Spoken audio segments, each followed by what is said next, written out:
bendiga, amados. Dios continúe bendiciendo grandemente su vida de una manera muy especial. Qué bueno es estar en la presencia del Señor, adorando y alabando su nombre. Para mí es un honor estar en este lugar con ustedes, compartiendo estas adoraciones, que es lo que podemos dar. Para eso fuimos creados, para adorar y bendecir el nombre del Señor. Lo único que podemos dar al Señor es nuestra alabanza y nuestra adoración. ¿Cuánto le dan un aplauso a Cristo en esta mañana? Bendecimos de una manera especial a los padres de la casa, nuestros pastores.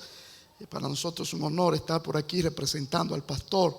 Y quiero inmediatamente aprovechar el tiempo, invitarle a que busquen en su Biblia el Evangelio según San Mateo. Y vamos a leer al capítulo 16, a la altura del verso 21 en adelante. Mateo capítulo 16, verso 21 en adelante. Dice la palabra del Señor: desde entonces comenzó Jesús a declarar a sus discípulos que le era necesario ir a Jerusalén y padecer mucho de los ancianos, de los principales sacerdotes y de los escribas, y ser muerto y resucitar al tercer día. Entonces Pedro, tomándolo aparte, comenzó a reconvenirle diciendo: Señor, ten compasión de ti, en ninguna manera esto te acontezca. Pero él, volviéndose, dijo a Pedro: quítate delante de mí, Satanás, me eres tropiezo, porque no pones la mira en las cosas de Dios, sino en la de los hombres. Entonces Jesús dijo a sus discípulos: si alguno quiere venir en pos de mí, niéguese a sí mismo y tome su cruz y sígame. Niéguese a sí mismo, tome su cruz y sígame. Ese es el tema que vamos a compartir en esta preciosa oportunidad. Niégate a ti mismo, toma tu cruz y sígueme. ¿Qué quería Jesús decir cuando se expresó de esta manera? Es la pregunta que creo que es apremiante en este momento. Pero vamos a comenzar con lo que Jesús no quiso decir cuando expresó estas palabras: de negarnos a nosotros mismos, tomar nuestra cruz y seguirlo. Jesús no quiso decir lo siguiente. Muchas veces las personas o muchas personas interpretan esta frase como parte de una carga que deben de llevar en su vida. Por ejemplo, una relación tensa, un trabajo ingrato o una enfermedad física.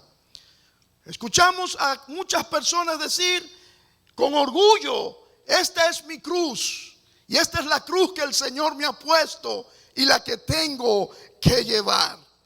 Pero tal interpretación no es lo que Jesús quiso decir cuando dijo: toma tu cruz y sígueme. Fíjese que cuando Jesús llevó su cruz hasta el Gólgota para ser crucificado, nadie pensaba en la cruz como un símbolo de llevar alguna carga.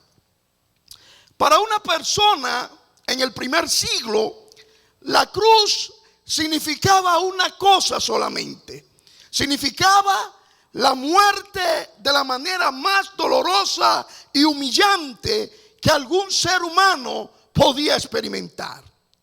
2000 años después, los cristianos vemos la cruz como un símbolo preciado de expiación, perdón, gracia y amor. Pero en tiempo de Jesús, la cruz solamente representaba una muerte tortuosa.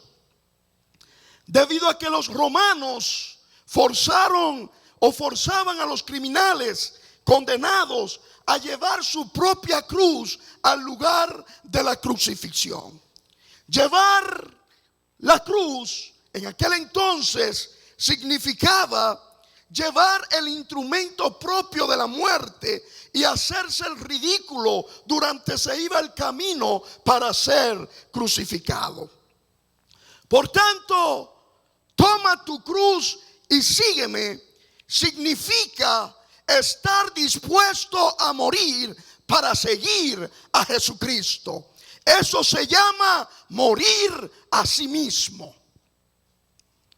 Tomar la cruz y seguir a Cristo es un llamado a la entrega absoluta. Cada vez que Jesús mandó a llevar la cruz, Él decía: porque el que quiera salvar su vida, la perderá. Pero el que pierda su vida por causa de mí, la salvará. Y hacía la siguiente pregunta: ¿de qué le sirve al hombre ganar al mundo entero si perdiera su alma? A pesar de que este llamado es duro, pero la recompensa es inigualable. Fíjense que, como todos entendemos, donde quiera que Jesús iba, una gran multitud siempre le acompañaba. Pero a pesar de que estas multitudes le acompañaban y a menudo miraban a Jesús como el Mesías, el enviado de Dios, su punto de vista de quién era realmente el Mesías y lo que haría estaba completamente distorsionado. Ellos pensaban que el Cristo plasmaría o se sentaría en un reino terrenal completamente restaurado. Ellos pensaban que el Cristo los libraría de la opresión de los ocupantes romanos en ese entonces. Incluso sus propios discípulos, su círculo más íntimo, pensaban que el reino se iba a restaurar durante el tiempo que Jesús andaba con ellos.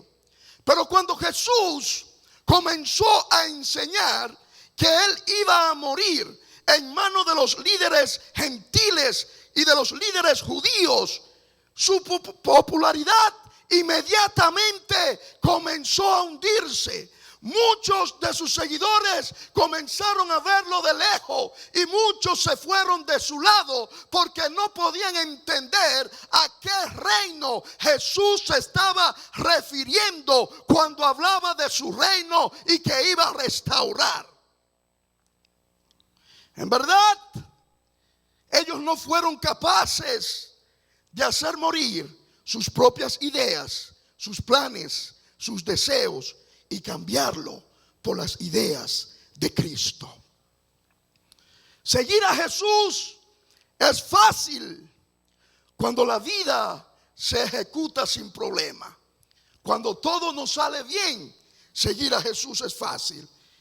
Pero nuestro verdadero compromiso con Jesucristo se pone de manifiesto cuando estamos pasando por diversas pruebas, cuando estamos enfrentando las diversas adversidades.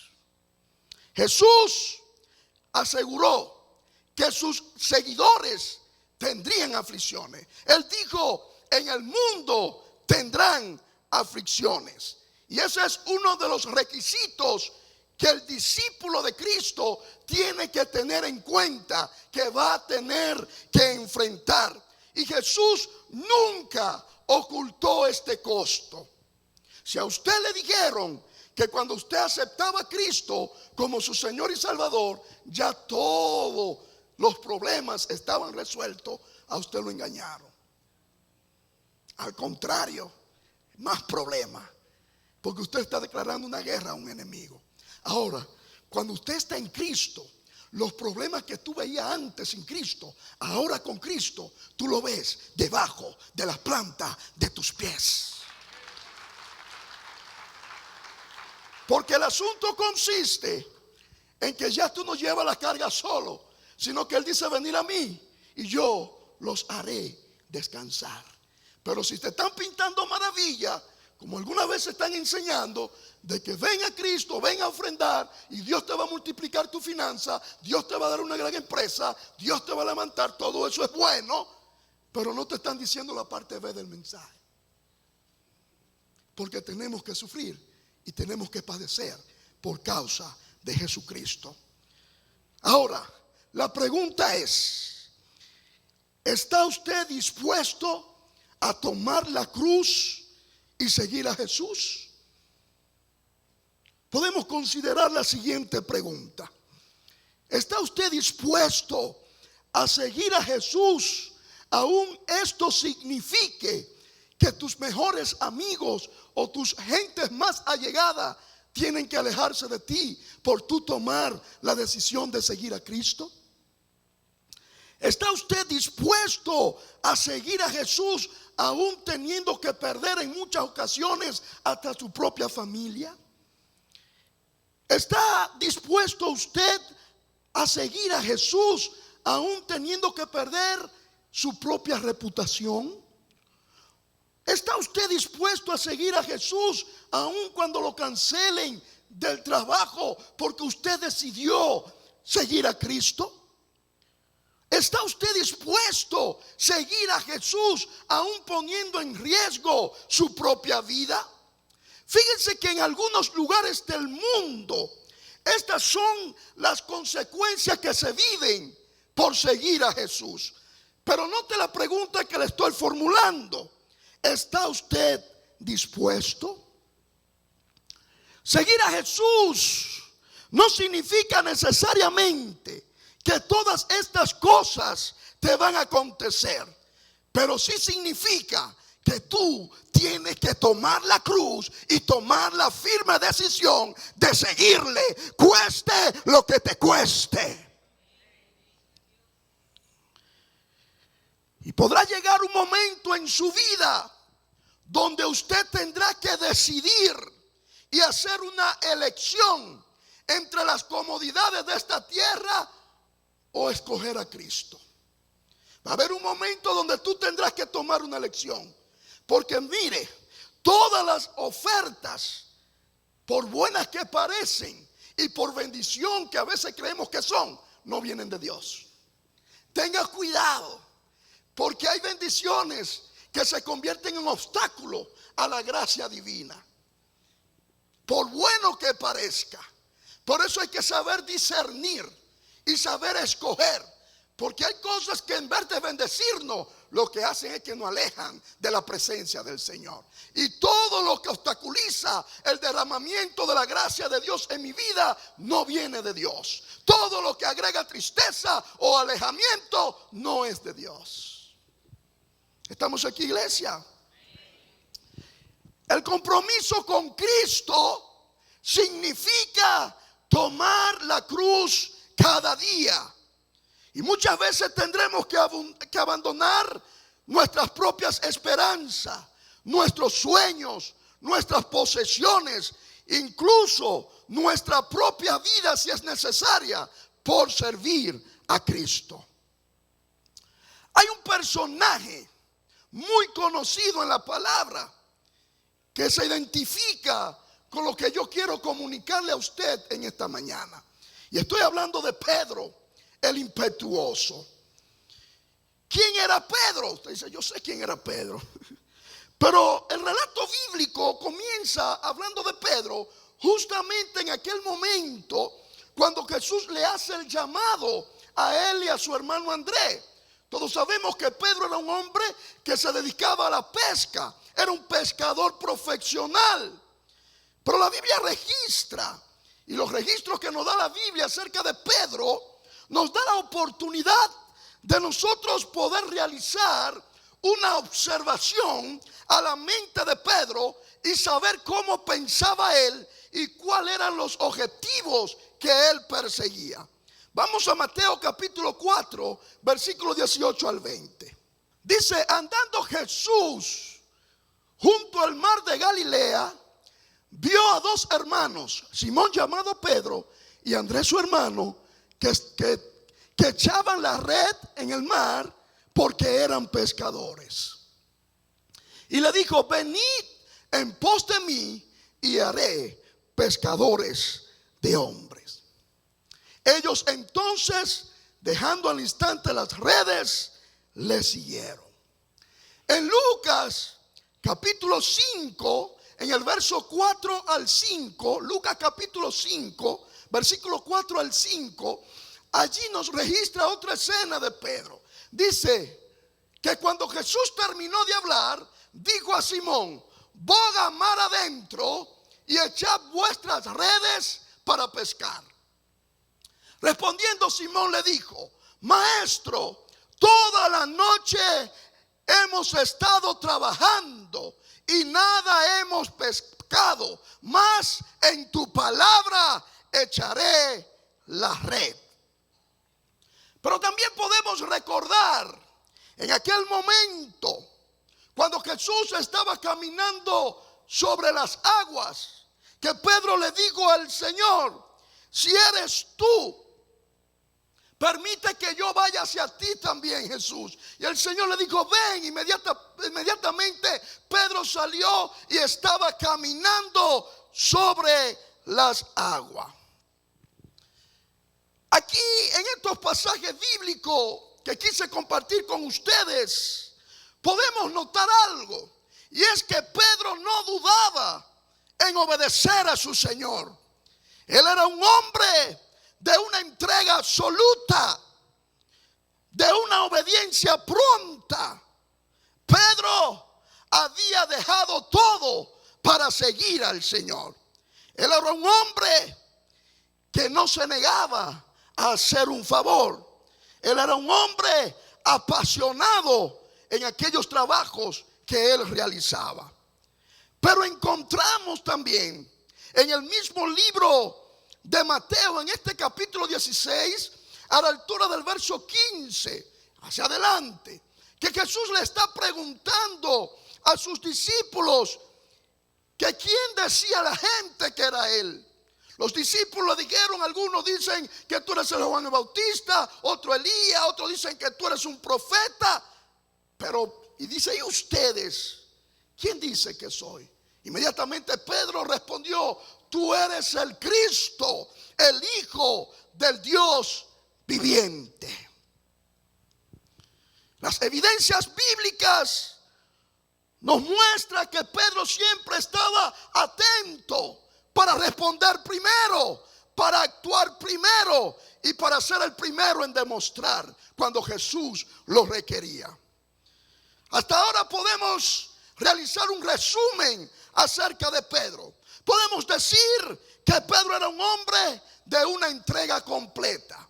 En el primer pasaje dice que él lo dejó todo y siguió a Jesucristo. Pero también podemos decir que era un hombre que tenía un discernimiento espiritual.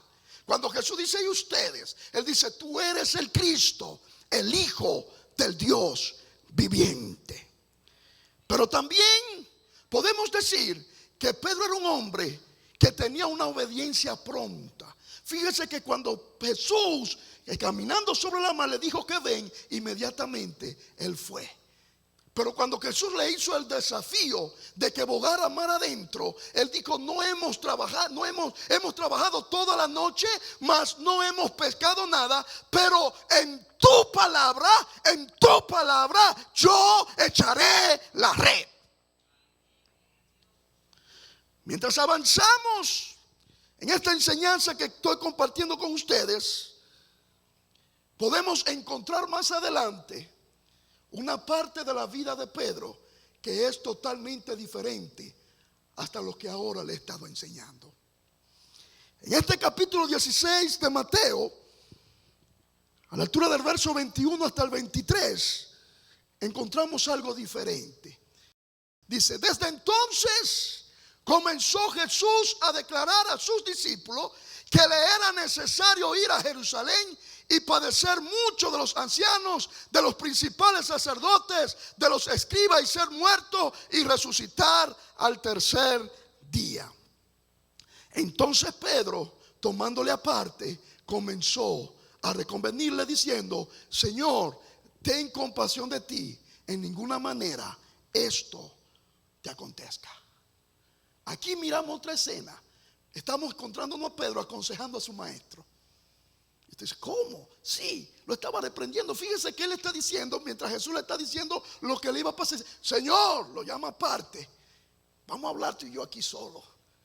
Señor, en ninguna manera esto te acontezca. Entonces, usted sabe cuál fue la respuesta que Jesús le da a Pedro.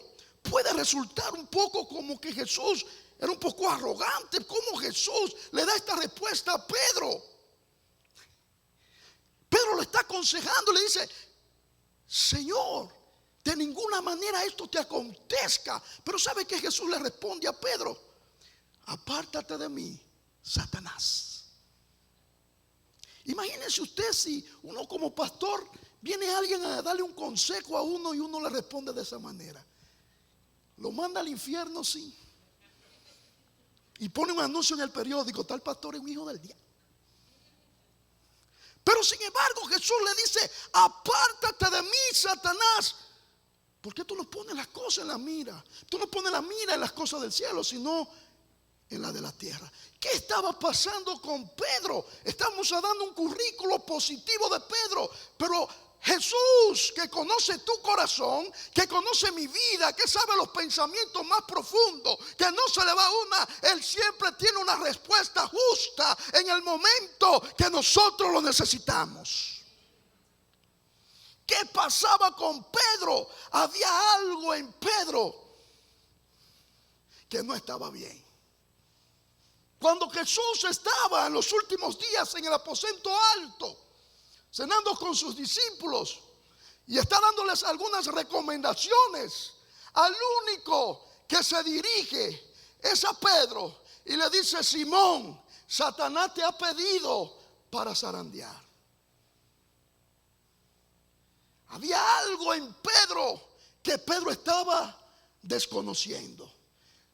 Pero tenía un asunto que era un obstáculo para él poder llegar a donde Jesús quería que él llegara. ¿Sabe qué? Él tenía una autosuficiencia. Pedro se creía que era suficiente en todo lo que hacía y que podía hacer las cosas por su propia cuenta.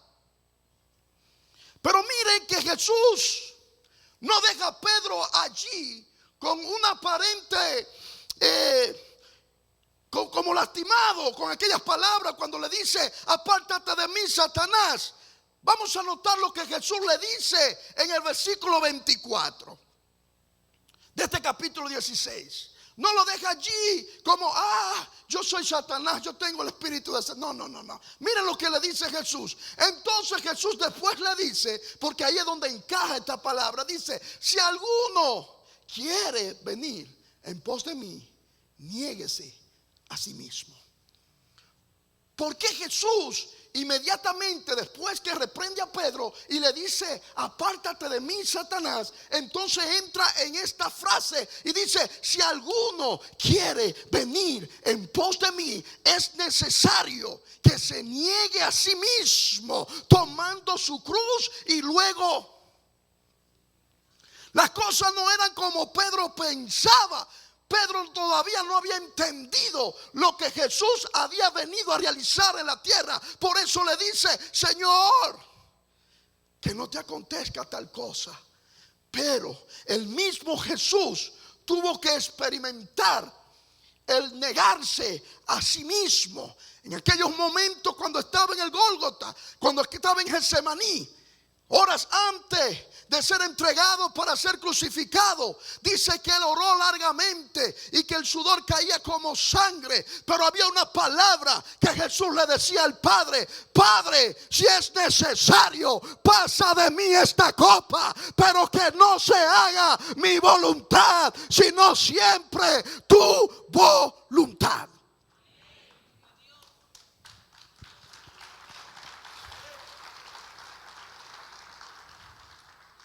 Y está claro, a Pedro le faltaba conocerse a sí mismo.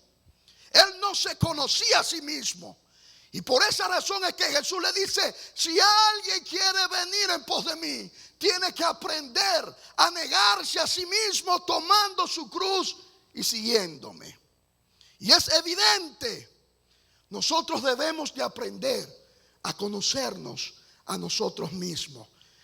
Y debemos también aprender a negarnos a nosotros mismos porque esto es uno de los requisitos indispensables en la vida del discípulo de Cristo.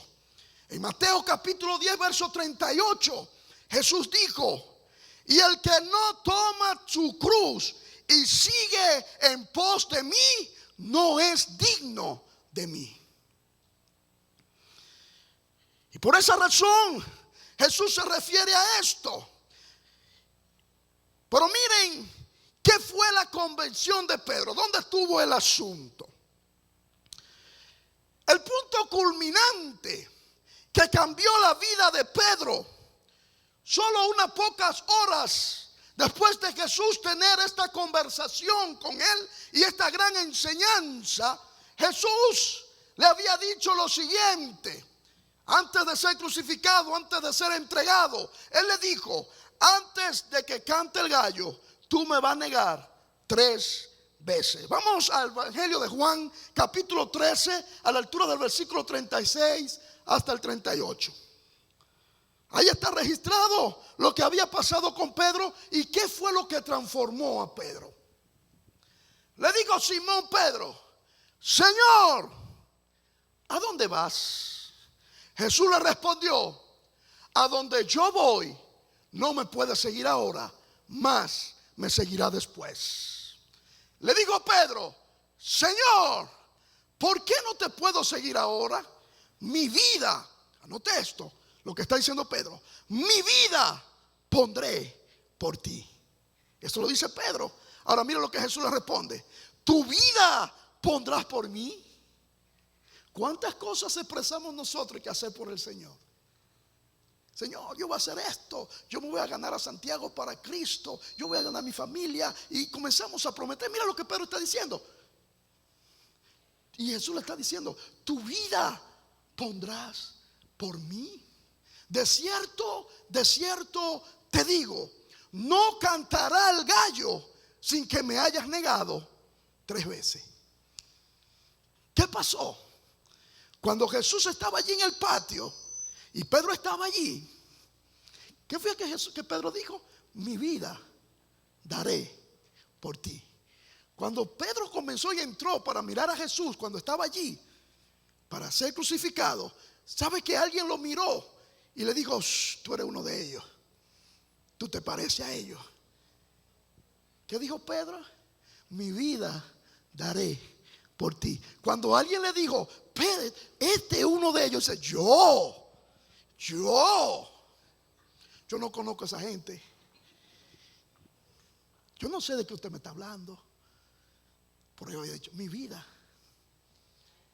Y después vuelve y sigue caminando y le aparece otro y dice: tú eres uno de ellos, porque tú caminas como ellos. Yo no conozco a esa gente, yo no sé de qué usted me está hablando. Y sigue Pedro como escondiéndose, pero antes está diciendo: mi vida. Vean por dónde vamos. Y cuando se para delante de una de esas viejitas que le gusta hablar mucho, y mi respeto, porque había una vez con un cachimbo que había un predicador, y cuando le habló de cachimbo dijo: hasta ahí llegó el mensaje, lo dañaste. Y cuando se le paró al lado, dijo: hey, este es uno de ellos, miren que habla igualito a ellos, yo. Y ahí mismo cantó el gallo. ¿Y sabes qué pasó? El gallo cantó y se recordó Pedro de lo que Jesús le había dicho: antes de que cante el gallo, tú me vas a negar 3 veces. Cuando cantó el gallo, Pedro, parece que estas palabras susurraron a sus oídos. Inmediatamente: yo le dije que iba a morir por él, pero lo he negado 3 veces. ¿Sabe qué pasó? Que dice la palabra que Pedro corrió y lloró amarga. Y yo le puedo decir a usted que el día de Pentecostés, cuando el Espíritu Santo se derramó a los 120 en el aposento alto, fue como un clímax a la vida de Pedro. Pero realmente la verdadera transformación de Pedro ocurrió cuando lloró amargamente. Jesús lo llevó a donde quería llevarlo. Pedro se creía autosuficiente, se creía que todo lo podía, siempre quería ser el primero, pero Jesús lo quería quitar esa parte porque él quería llevarlo a un nivel. Te vengo a decir en esta mañana que hay niveles espirituales donde Dios te quiere llevar, pero antes hay áreas en nuestra vida que deben de ser eliminadas, porque si no son eliminadas no vamos a poder avanzar al nivel espiritual que Dios quiere llevarnos. Hay cosas que tú no la entiendes. A veces creemos que somos los super espirituales, que no la sabemos todas, que somos, que no caemos, que no fallamos, no aceptamos consejo, pero es un fallo. Cuando nosotros nos creemos autosuficientes, nos estamos encerrando a un crecimiento, al avance donde Dios quiere llevarnos.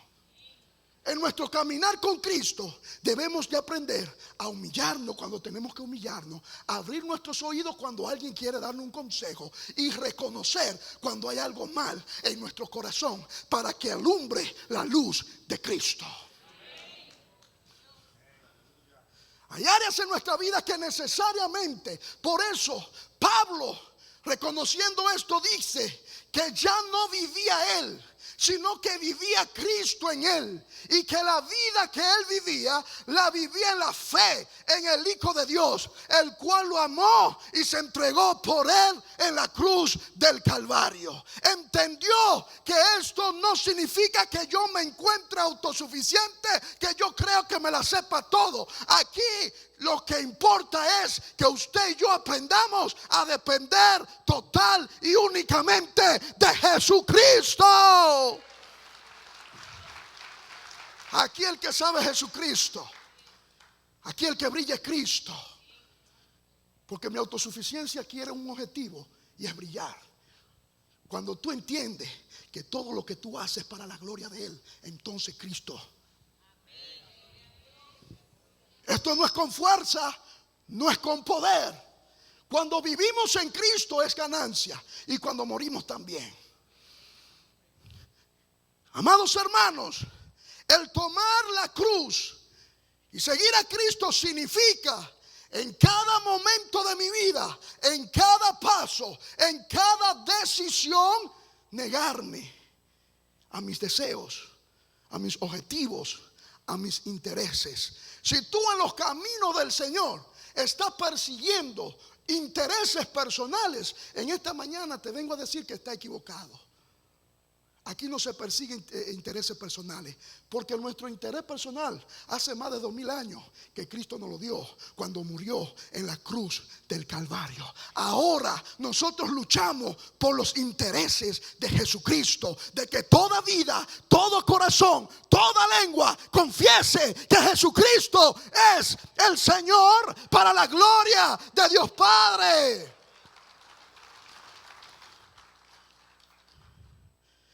Si no nos negamos a nosotros mismos, si no abandonamos el orgullo, la autosuficiencia, el afán de tener los primeros lugares, y si no seguimos a Jesús como Él desea verdaderamente que nos convertamos en verdaderos discípulos, no vamos a llegar donde Él quiere que llegamos. Querido amigo, que nuestra oración sea pidiéndole al Padre que nos ayude a abandonar la vanagloria, que nos ayude a abandonar la complacencia, para ser renovados y transformados, luego de como le ocurrió a Pedro, que lloró amargamente. ¿Está usted, amigo, amiga, dispuesta o dispuesto a negarse a sí mismo y entregar su vida a Jesucristo? Antes de tomar la cruz y seguir a Jesús, dice la Biblia que lo primero que debemos de hacer es negarnos a nosotros mismos. Si no realizamos estos pasos, no vamos a ser dignos de ser llamados discípulos de Jesús. Solo si voluntariamente tomamos su cruz, podemos ser llamados sus discípulos. La recompensa y el precio pagado, le aseguro que vale la pena. Pablo decía en Gálatas 2:20, con esto quiero cerrar, Gálatas 2:20, decía Pablo lo siguiente, porque él reconoció que había que tomar la cruz y que había que negarse a sí mismo. Dice, con Cristo estoy juntamente, y eso significa que murió, porque Cristo murió en la cruz. El asunto es que no se quedó en la tumba, sino que se levantó y resucitó. Y ya no vivo yo. ¿Cuántos podemos decir en esta mañana? Ya no vivo yo. Ya no vivo yo. Me niego a mí mismo. Y dice, sino que Cristo vive en mí. Y lo que ahora vivo en esta carne, lo vivo en la fe en el Hijo de Dios, el cual me amó y se entregó. ¿Cómo vivimos la carne? Por fe. El llamado es el siguiente, este es el mensaje. Si alguno quiere venir en pos de mí, si tú tomas la firme decisión de seguir a Cristo, lo primero que tienes que hacer es negarte a ti mismo, tomar la cruz y seguirlo. Los resultados no se compara con todo quizás lo que usted ha sufrido. Porque si sufrimos ahora, luego vamos a cantar alabanza y nos vamos a gozar con Cristo. Seguimos a Cristo. Toma tu cruz y sígale. Póngase de pie. Yo soy